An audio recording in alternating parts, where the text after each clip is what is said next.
Hello students, कैसे हैं आप सब लोग। उम्मीद करती हूँ सब अच्छे होंगे और स्वस्थ होंगे। मैं Meena Rana ICT virtual class में आपका स्वागत करती हूँ। स्टूडेंट्स, हम पढ़ रहे हैं क्लास 6 की हिंदी। प्रीवियस लेक्चर में हमने वर्ण विचार किया था और वर्ण विचार हमने यहाँ पर कंप्लीट कर लिया था। जैसा कि मैंने आपको प्रीवियस लेक्चर में ही बताया था, आज की क्लास में हम कुछ एमसीक्यू यानी बहुविकल्पीय प्रश्न लाएंगे, वो भी वर्ण विचार से, ताकि जिन बच्चों ने नहीं पढ़ा है वो भी इसे अच्छे से समझ पाए और कॉन्सेप्ट को भी हम साथ साथ चलेंगे करते हुए। तो यहाँ पर वर्ण विचार से संबंधित कुछ प्रश्न हैं। इससे पहले हमने कल लास्ट क्लास में आपको वर्ण विच्छेद करना सिखाया था। जीआईसी गजरौला से आंसर भी आए थे, बच्चों ने बहुत अच्छा रिस्पॉन्स किया था। अब देखिए वहां पर हमने कुछ और यहाँ इसकी प्रैक्टिस कर लेते हैं, इसके बाद हम एमसीक्यू जो आपके बहुविकल्पीय प्रश्न है इनको करेंगे। तो आइए हम पहले थोड़ा सा यहाँ पर जो आपका वर्ण विचार वर्ण विच्छेद छूट गया था उसको हम थोड़ा सा कर लेते हैं, इसके बाद आप इसको कंटिन्यू करेंगे। तो यहाँ पर मैंने आपको कल की क्लास में क्या बताया था, कलम। जीआईसी गजरौला से आंसर आया था कि कलम का वर्ण विच्छेद क्या होता है। तो एक बालक ने बताया था क हलंत धन अ धन ल हलंत, ठीक है, धन अ धन म हलंत धन अ, ठीक है। इससे आप समझ गए हर वर्ण में अ की ध्वनि जुड़ी होती है, ठीक है। आपको कोई मात्रा नहीं दिख रही है, दैट मीन्स कि उसमें कुछ स्वर जुड़ा है, क्योंकि व्यंजन तो स्वर से मिला होता है। तो इसमें अ की ध्वनि होती है हर व्यंजन में, जिसमें आपको मात्रा न दिखे उसमें अ की ध्वनि जुड़ी होती है। तो यहाँ पर क में भी अ है, ल में भी अ है और म में भी अ है। अब जैसे हम यहाँ पर बात करते हैं, यहीं से आप ले लीजिएगा एक शब्द, जैसे आप भाषा की बात करते हैं, ठीक है, कोई भी शब्द ले सकते हैं। अब भाषा शब्द का आपको वर्ण विच्छेद करना है। हम वर्ण विच्छेद को रिवाइज करते हैं, उसके बाद आगे इसको। तो भाषा शब्द को आपने क्या करना है, भाषा शब्द का वर्ण विच्छेद करना है। अभी तक तो आपने देखा कि यहाँ पर, अभी तक आपने देखा यहाँ क था तो इसमें कोई मात्रा नहीं थी इसलिए था। अब यहाँ पर तो आपके पास भा है, भा को आप कैसे तोड़ेंगे, इससे आपने व्यंजन को निकाल देना है भ हलंत के साथ, धन इसमें मात्रा है आ की। अब आपको पहले ही बता दिया जा चुका है कि यदि किसी, देखिए, यदि किसी व्यंजन में, यदि किसी व्यंजन में आप स्वर जोड़ते हैं, आ के अलावा अन्य कोई स्वर जोड़ते हैं, अ क्या करता है, अ तो हलंत को हटा देता है, लेकिन अन्य जो स्वर जुड़े होते हैं उनकी अपनी मात्राएं होती हैं, अपने चिन्ह होते हैं। अब ये जो क है ये आ के साथ कैसे जुड़ेगा, इसको आप ऐसा तो नहीं लिखेंगे, ऐसा देखा आपने कहीं, ये गलत है, ऐसा नहीं लिखा जा सकता है।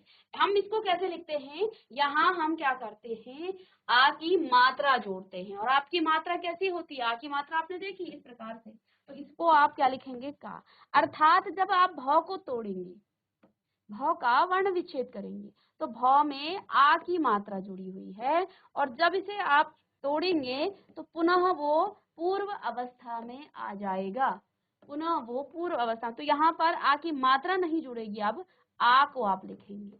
इसी प्रकार से स और धन आ, ये इसका क्या हो गया है, ये इसका वर्ण विच्छेद हो गया है। देखिए यहाँ पर की, जैसे सभी का यही से हम शब्द ले लेते हैं की का वर्ण विच्छेद करना हो तो क आपका किस में हो जाएगा, हलंत के साथ, धन इसमें बड़ी ई की मात्रा है तो बड़ी ई आप यहाँ पर लिख लेंगे। साथ में देखिए यहाँ जैसे सबसे, सबसे, इसका आपने वर्ण विच्छेद करना है तो कैसे लिखेंगे, स। इससे अगर आप स्वर निकालेंगे तो ये हलंत यहाँ इसके लग जाएगा और अ का स्वर इसमें जुड़ा था सौ में। अब इससे फिर ब हलंत धन अ धन स हलंत धन। अब यहाँ पर आप देखिए ए की मात्रा जुड़ी हुई है, तो अब आप क्या लिखेंगे, ए लिखेंगे, सॉरी आई लिख दिया है, इसको आप ए लिखेंगे, ए, ठीक है। तो ये है इसका वर्ण विच्छेद, इस प्रकार से आप करेंगे। ऐसे ही कुछ और शब्द देख लीजिएगा, यहीं से हम उठा लेते हैं शब्दों को, ठीक है। जैसे छोटी है, छोटी, इसको आपने वर्ण विच्छेद करना है, इसको तोड़ना है वर्णों में। तो क्या हो जाएगा, छ, ठीक है, छलंत के साथ धन, इसमें ओ की मात्रा है, धन ट हलंत के साथ, और इसमें भी बड़ी ई की मात्रा है। तो ये आपका वर्ण विच्छेद हो जाएगा। इस प्रकार से आप लिख सकते हैं वर्ण विच्छेदों को। तो कल की क्लास में जो आपने लिखा था उसी में आप आगे इन शब्दों को लिखेगा, या फिर आप समझ गए हैं तो इनको आपको लिखने की आवश्यकता नहीं है, फिर भी आप इसे उदाहरण के तौर पर लिख सकते हैं, ताकि आपको कहीं डाउट हो इन फ्यूचर तो आप इसे देख करके फिर आप उसे समझ जाएंगे। तो चलिए इसे जल्दी से आप नोट डाउन कर लेंगे सभी बच्चे। तो इसके बाद हम, जैसा कि हम आज के जो हमारा टॉपिक है वो वर्ण विचार है, वर्ण विचार से संबंधित जो आपके एमसीक्यू, जो आपके बहुविकल्पीय प्रश्न है, उन प्रश्नों को हम करेंगे। यहाँ पर एक शब्द और छूट जाता है, इकाई, इसको भी आप कर लीजिए, इकाई, ठीक है। तो देखिए यहाँ इकाई, इ तो बड़ा ही है, इसमें कोई, ये तो स्वर ही है, क अलंत के साथ धन आ और धन आपका बड़ी ई, तो ये पहले से स्वर है, इसको आप नहीं तोड़ सकते हैं, स्वरों को आप नहीं तोड़ सकते हैं। तो यहाँ सिर्फ और सिर्फ क को तोड़ेंगे आप, इसका वर्ण विच्छेद करेंगे, ई और बड़ी ई आपकी नहीं जुड़ेगी, ठीक है। चलिए अब सभी बच्चों को समझ में आ गया होगा किस प्रकार से हम वर्ण विच्छेद करते हैं। तो चलिए आइए अब इस टॉपिक पर आपके बहुविकल्पीय प्रश्न हैं, इनको आप कर लेते हैं। चलिए तो देखिए आप, पहला प्रश्न है आपका कि भाषा की सबसे छोटी इकाई है, भाषा की सबसे छोटी इकाई क्या है? चलिए कोई बच्चा बताएगा मुझे, भाषा की सबसे छोटी इकाई। चलिए अब यहाँ पर प्रश्न नंबर 1 है, एमसीक्यू बहुविकल्पीय प्रश्न। एक प्रश्न के आपको 4 विकल्प दिए होंगे, आपको चारों विकल्प में से एक विकल्प यहाँ पर आपका सही होगा, उस विकल्प को आपने यहाँ पर ढूंढना है। तो ये आपका एमसीक्यू कहलाते हैं, बहुविकल्पीय प्रश्न आपके कहलाते हैं। तो अब आप देखिए, भाषा की सबसे छोटी इकाई, जब हम वर्ण विचार को शुरू कर रहे थे तो हमने आपसे क्या कहा था, जो भाषा है वो किससे मिलकर बनी होती है, जो भाषा है वो किससे मिलकर बनी होती है, भाषा बनी होती है वाक्यों से, ठीक है, वाक्यों से मिलकर भाषा बनी होती है, और वाक्य बने होते हैं शब्दों से मिलकर। शब्द किससे बने होते हैं, शब्द आपके वर्ण से बने होते हैं, ठीक है। तो यहाँ पर सबसे छोटी इकाई आपकी वर्ण हो जाएगी, दूसरा शब्द, वाक्य और भाषा। किसी भी भाषा को सीखने के लिए आपको वर्ण सीखना पड़ता है। और देखिए हम ग्रामर, हिंदी व्याकरण पढ़ रहे हैं, हिंदी व्याकरण हम क्यों पढ़ रहे हैं, ताकि हम किसी भाषा को शुद्ध बोलना सीखें। देखिए एक बच्चा जो है जब वो बोलना सीखता है तो दूसरे की भाषा को सीखता है, उसमें बहुत सारी मिस्टेक होती हैं, बहुत सारी अशुद्धियां होती हैं। अब व्याकरण के माध्यम से हम उस भाषा की त्रुटियों को, उस भाषा की अशुद्धियों को दूर कर सकते हैं, उसको हम क्या कर सकते हैं, शुद्ध पढ़ना, शुद्ध लिखना और शुद्ध बोलना हम सीख सकते हैं। तो यही हमारा व्याकरण पढ़ने का पर्पज है। तो देखिए भाषा तो हम सीख ही चुके हैं, लेकिन अब इसमें क्या क्या त्रुटियां हैं, क्या क्या इसमें कमियां हैं, कैसे इसको शुद्ध पढ़ा जाता है, कैसे इसको शुद्ध लिखा जाता है, इसके बारे में तमाम नॉलेज हम यहाँ व्याकरण के माध्यम से समझते हैं। तो देखिए भाषा जो है वाक्यों से, और वाक्य आपका शब्द से, और शब्द या शब्दों लिखिएगा यहाँ पर, और ये वर्णों लिख सकते हैं आप यहाँ पर, शब्दों के और यहाँ पर ये वर्णों के मेल से बना होता है, ठीक है। तो सबसे पहले आपके पास यहाँ पर वर्ण होने चाहिए, वर्णों की आपको नॉलेज होनी चाहिए, वर्णों की आपको जानकारी होनी चाहिए। जब आप वर्णों को सीख लेंगे तो फिर आप शब्द सीखेंगे, शब्द कैसे बनाते हैं, ठीक है। आप छोटी क्लासेस में जाते हैं, आप नर्सरी केजी में जब पढ़ते हैं तो पहले बच्चा जो है पेन पकड़ना सीखता है, पहले बच्चे को एक पेन पकड़ना सिखाया जाता है, कैसे वो पेन पकड़ता है, क्योंकि उसकी उंगलियां जो है उसके नियंत्रण में नहीं रहती हैं। तो पहले उसको पेन को कैसे पकड़ा जाता है ये सिखाया जाता है, फिर उसको इस प्रकार से सीधी लाइनें सिखाई जाती है, इस प्रकार से, फिर उसको तिरछी लाइनें, ठीक है, फिर उसको जो है इस प्रकार से जो है तिरछी लाइनें, कभी इधर को और कभी उधर को, ऐसा सिखाया जाता है, क्योंकि उसे लिखना नहीं आता है, हालांकि वो बोलता है लेकिन उसे लिखना नहीं आता है। तो कैसे हम सीखते हैं, फिर उसको इस प्रकार से कर्व बनाए जाते हैं अलग अलग तरीके से, इस प्रकार से, ठीक है, ऐसे ऐसे ऐसे ऐसे। तो अलग अलग प्रकार के ये जो है आपको सिखाए जाते हैं। और फिर वो ऐसे बनाना सीखता है, फिर वो इसको डबल करेगा तो यहाँ ऐसे सीखेगा, फिर जो है यहाँ से लाइन मिला करके तब जा करके उसको अ बनाना सिखाया जाता है। और धीरे धीरे वो वर्णों को सीखता है, समस्त वर्णों को बनाना और लिखना और पढ़ना सीखता है। ठीक है। और जब वो वर्णों को सीख जाता है फिर उसको ये बताया जाता है बेटा दो वर्णों के मेल से आपका यहाँ पर एक जो हमने यहाँ पर मिलाया इसको तो ये बनता है एक शब्द।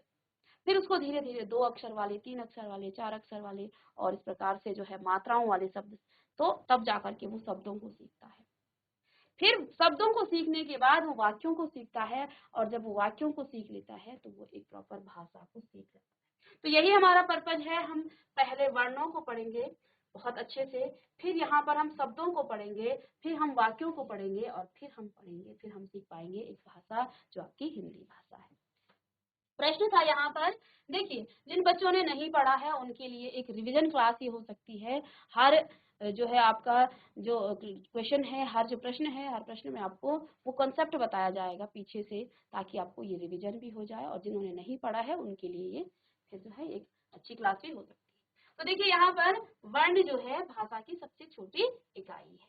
साथ में आपने यहाँ से वर्णों के बारे में कि वर्ण क्या है, उसके बाद वर्ण के बाद क्या आता है, फिर क्या आता है, भाषा कैसे बनती है, ये सारी चीजें आपने यहाँ पर सीख ली है। तो इस प्रश्न का उत्तर आप लिखेंगे वर्ण। ठीक है। यहाँ पर लिखा है हिंदी में मूलतः कितने वर्ण हैं। तो हमने यहाँ पर आपको बताया था कि 52 आपके, देखिए मूलतः में कई बार जो है यहाँ पर क्या होता है, इसमें आपको 46 जो आपके अतिरिक्त वर्ण हैं, जो स्वर है उसको नहीं काउंट किया जाता है। हमने यहाँ पर 52 की बात की है। ठीक है। मूलतः में आपके जो है जैसे जो आपके अन्य हैं जिसमें आपके संयुक्त जो व्यंजन हैं उनको हटाया जाता है, साथ में आपके जो अतिरिक्त वर्ण हैं उनको भी हटाया जाता है। ठीक है ना। तो तब वहां पर मूलतः में वो 46 हो जाते हैं। संयुक्त वर्णों की वहां बात नहीं की जाती है, क्योंकि संयुक्त वर्ण जो है आपके कौन कौन से हैं, वो आपके अक्षौत ज्ञों और श्व आ जाता है, तो इनको काउंट नहीं किया जा सकता है। इस बेस पर यहाँ पर 46 हैं। और साथ में अब देखिए हमने क्या पढ़ा है, हिंदी वर्णमाला में आपने 11 स्वर पढ़े, धन आपके 33 आपने क्या पढ़ लिए, 33 आपके व्यंजन है, फिर यहाँ पर 2 आपके अयोगवा है, साथ में आपका 4 संयुक्त अक्षर हैं और 2 आपके अतिरिक्त वर्ण है।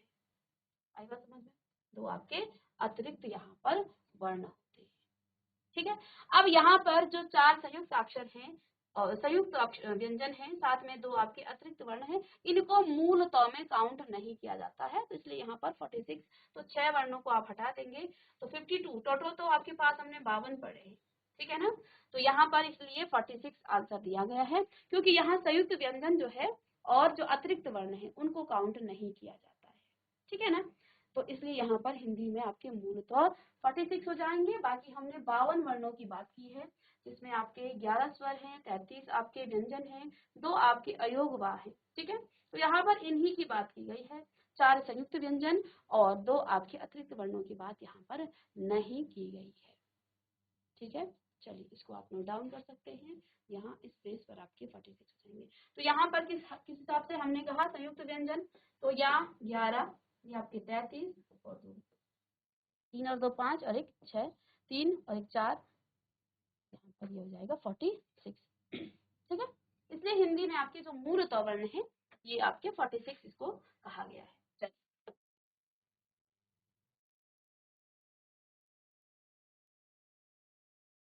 आगे प्रश्न आता है, हिंदी भाषा में कौन सी ध्वनियां हैं जो स्वतंत्र रूप से बोली या लिखी जाती है।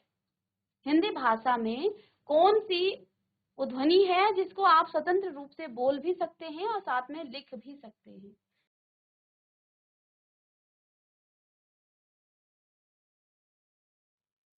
चलिए इस प्रश्न का उत्तर बताने से पहले हम यहाँ वर्णों की बात करते हैं। हमने 2 चीजें पढ़ी थी, हम वर्ण विचार पढ़ रहे हैं। वर्ण विचार में आपने क्या कहा, वर्णों को आप 2 भागों में विभाजित करते हैं। वर्णों को आप 2 भागों में विभाजित करते हैं, एक आपका स्वर हो जाता है और दूसरा आपका यहाँ पर व्यंजन हो जाता है। स्वर और व्यंजन दोनों में क्या अंतर है? देखो, वर्ण आपके दो भेद हैं, स्वर और व्यंजन। स्वरों को आप स्वतंत्र रूप से बोल भी सकते हैं, ठीक है, और इसको लिखा भी जा सकता है, जबकि व्यंजनों को आप स्वतंत्र रूप से उसे बोल नहीं सकते हैं। व्यंजनों को बोलने के लिए, उसका उच्चारण करने के लिए आपको किसकी आवश्यकता पड़ती है? यहाँ पर आपको आवश्यकता पड़ती है किसकी? स्वरों की। तो इनके उच्चारण में आपको स्वरों की मदद लेनी पड़ती है, ठीक है। भाई आपको कोई क का उच्चारण करना है तो क तो अकेला है नहीं, अगर वो अकेला होगा तो इस प्रकार से इसमें जो है हलंत लग जाएगा। अब आप इसका जो है उच्चारण नहीं कर पाओगे, इसका उच्चारण करने के लिए आपको किसी न किसी स्वर की मदद लेनी पड़ती है। आप क बोलते हैं तो इसमें अ का स्वर जुड़ा है, तो इन व्यंजनों को उच्चारित करने के लिए आपको स्वर की मदद लेनी पड़ती है, आपको स्वरों की मदद लेनी पड़ती है। अब यहाँ पर आप देखेंगे, जैसे आपने क कहा, तो क से आप यदि व्यंजन अलग निकाल दें स्वतंत्र अवस्था में, यहाँ से अ अलग निकल जाएगा, और इसका उच्चारण आप स्वतंत्र अवस्था में नहीं कर सकते हैं, ठीक है। तो यहाँ पर जो है हिंदी भाषा में कौन सी ध्वनियां, देखिए ध्वनि आ जाए, आपका अक्षर आ जाए या वर्ण आ जाए, एक ही बात है, ठीक है। क्योंकि देखिए हमने आपको शुरू में ही बताया था वर्ण विचार में कि मनुष्य जो है ध्वनियों के साथ पैदा होता है। शुरुआती दौर में जब मानव का विकास नहीं हुआ था, हम कोई भाषा नहीं जानते थे। जिस प्रकार से पशु जो है क्या करते हैं, जैसे हम ध्वनियां निकालते हैं, ध्वनियों के माध्यम से ही हम जो है इशारों के माध्यम से ही एक दूसरे की बात को समझते थे।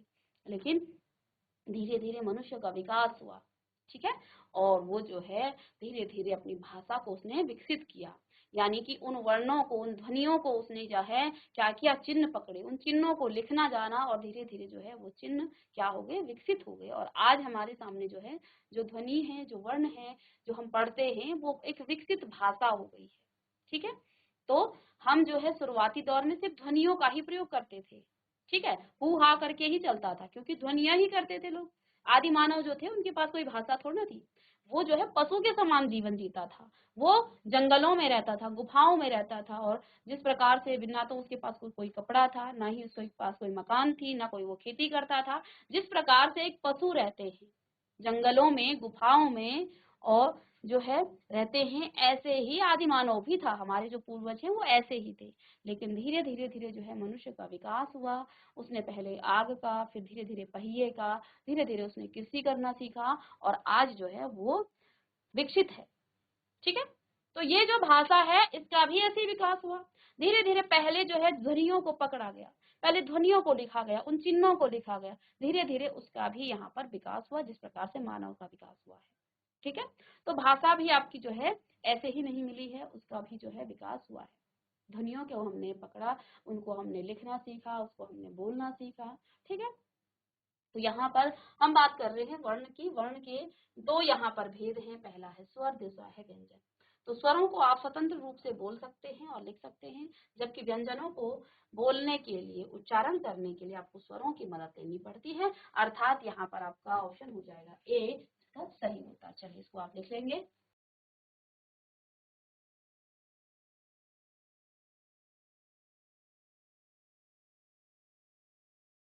चलिए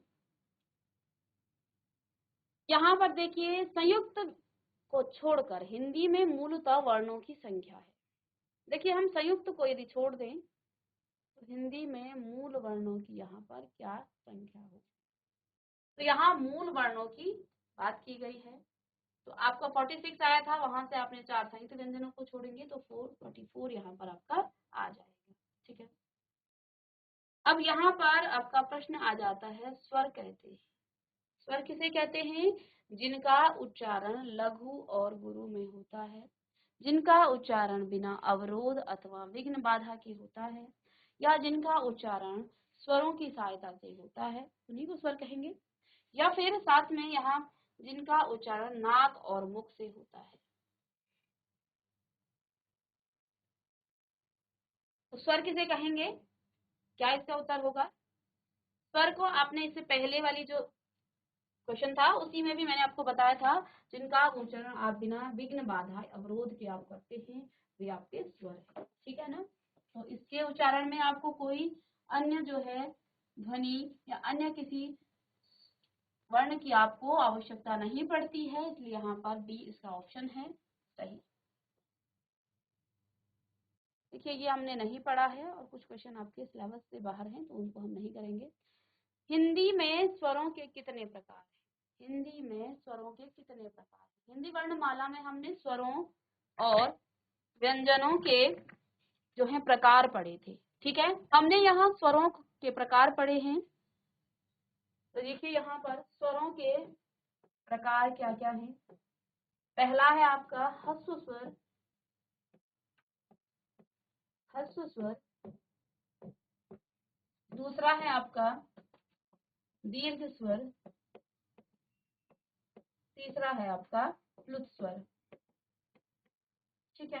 ह्रस्व स्वर, दीर्घ स्वर और प्लुत स्वर, ये तीन स्वर हैं आपके, ह्रस्व, दीर्घ और प्लुत स्वर। तो यहाँ पर हिंदी स्वरों में कितने हो जाएंगे, हिंदी में कितने प्रकार के स्वर हैं, तो तीन प्रकार के यहाँ स्वर हो जाएंगे।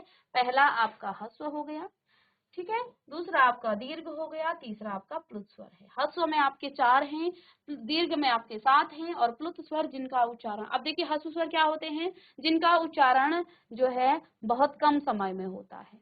दीर्घ स्वर जिनके उच्चारण में ह्रस्व स्वर से ज्यादा समय लगता है उन्हें हम दीर्घ स्वर कहते हैं। और प्लुत स्वर जिनके उच्चारण में दीर्घ स्वर से अधिक समय लगता है उन्हें हम प्लुत स्वर कहते हैं, ठीक है। तो यहाँ पर ये 3 प्रकार के आपके स्वर हो जाएंगे, तो इनको आप लिख लीजिएगा। और ऑप्शन में जैसे कि आपका सी ही उत्तर दिया। प्रश्न नंबर 8 देखिए, हिंदी वर्णमाला में अंग और अह को क्या कहा जाता है? हिंदी वर्णमाला में अंग और अह को आप क्या कहते हैं? चलिए, हिंदी वर्णमाला में अंग और अह को देखिए, हमने कहा 11 तो आपके स्वर हैं। अंग और अह को कहा जाता है अयोगवाह। क्या कहा जाता है? अयोगवाह, जिसमें अंग को हम अनुस्वार कहते हैं और अह में जो है विसर्ग लगा होता है, तो ये विसर्ग कहलाता है, ठीक है। तो हिंदी में आपके 11 स्वर, 2 आपके अयोगवाह हैं, अंग और अह, ठीक है। और 33 व्यंजन है, साथ में आपके 4 संयुक्त व्यंजन हैं और 2 आपके अतिरिक्त वर्ण हैं। चलिए इसको आप नोट डाउन करें। हिंदी वर्णमाला में अंग और अह को अयोगवाह कहते हैं। अंग और अह को अयोगवाह कहते हैं। चलिए नेक्स्ट प्रश्न है आपका, जिनके उच्चारण में दीर्घ स्वर से भी अधिक समय लगता है। अब देखिए, इससे पहले वाले क्वेश्चन में मैं आपको समझा चुकी हूँ, जिनके उच्चारण में दीर्घ स्वर से भी अधिक समय लगता है उन्हें वे क्या कहलाते हैं? वे कहलाते हैं आपके मूल स्वर कहलाते हैं, प्लुत स्वर कहलाते हैं, संयुक्त स्वर या अयोगवाह। तो इससे पहले क्लास में ही मैं आपको बता चुकी हूँ, वो आपके प्लुत स्वर कहलाते हैं और इनके उच्चारण में लंबा स्वर निकलता है। किसी दूर के व्यक्ति का को आप जब आवाज मारते हैं, आवाज लगाते हैं, तो तब आप प्लुत स्वर का प्रयोग करते हैं। इसका चिन्ह इस प्रकार से हो जाता है। और जिस भी स्वर या वर्ण के पीछे ये चिन्ह लगता है उसको आपने खींचना है, ठीक है। जैसे हमने रा और यहाँ पर मो कर दिया, तो इसका मतलब ये है कि हम इसे लंबा खींचेंगे। ये चिन्ह क्या बता रहा है? ये स्वर आपका प्लुत स्वर है और इसको आपने लंबा खींचना है। तो आप क्या कहेंगे? राम। क्यों? क्योंकि ये जो है इसका आपको लंबा खींचना है और ये चिन्ह यहाँ आ गया है, तो इस रा को आप खींचेंगे, ठीक है। तो इस प्रकार से आपका यहाँ पर आपके जो वर्ण विचार पर आधारित प्रश्न हैं, कुछ प्रश्न हम कर चुके हैं, इसको आप लिख लीजिएगा। चलिए एक प्रश्न और कर लेते हैं, 10 प्रश्न हो जाएंगे। निम्नलिखित में से कौन सा स्वर नहीं है? तो यहाँ पर अ हो गया, ओ हो गया, ए हो गया और यो हो गया, तो ये आपका स्वर नहीं है। तो चलिए, सिंपल सा क्वेश्चन था। तो अब हमने यहाँ पर 10 प्रश्न कर चुके हैं। साथ में देखिए, सिर्फ 10 प्रश्न नहीं किए हैं, हमने 10 प्रश्नों में 10 कॉन्सेप्ट को भी जाना है, ठीक है। तो जिनका पहले नहीं जिन्होंने पढ़ा है, तो साथ साथ हम इसको पढ़ते भी जा रहे हैं और जो आपकी बहुविकल्पीय प्रश्न है इनसे आपके कॉन्सेप्ट क्लियर हो जाते हैं। तो मिलते हैं हम नेक्स्ट लेक्चर में इन्हीं क्वेश्चनों के साथ। तब तक के लिए thank you and have a nice day.